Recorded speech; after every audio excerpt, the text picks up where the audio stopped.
Hello, Junior. How do you feel today? I hope so. You are good, excellent, happy, very good. Okay? For today, we are going to see the elements of nature. Elementos de la naturaleza. Repeat. Elements of nature. Elements of nature. Elements of nature. Okay, continue.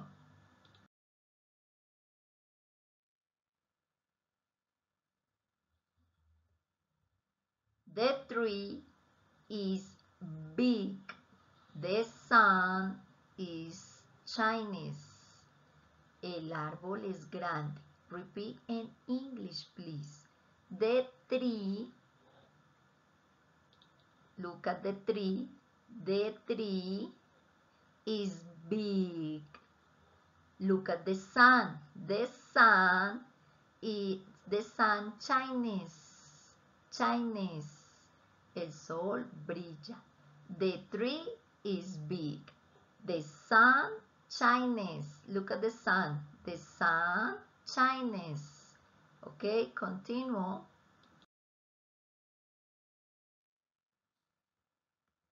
Flowers are beautiful. The flowers are beautiful. The flowers are beautiful. Las flores son hermosas. Flowers, repeat in English, flowers are beautiful. Flowers are beautiful.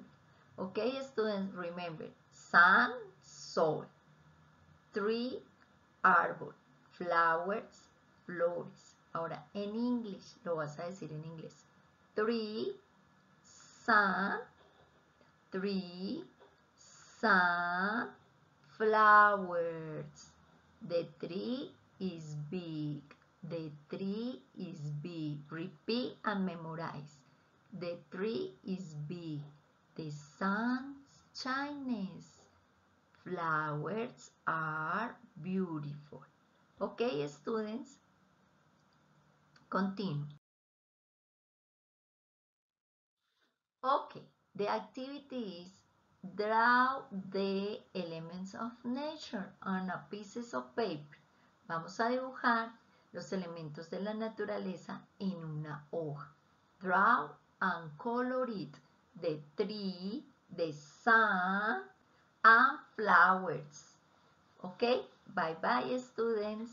See you tomorrow.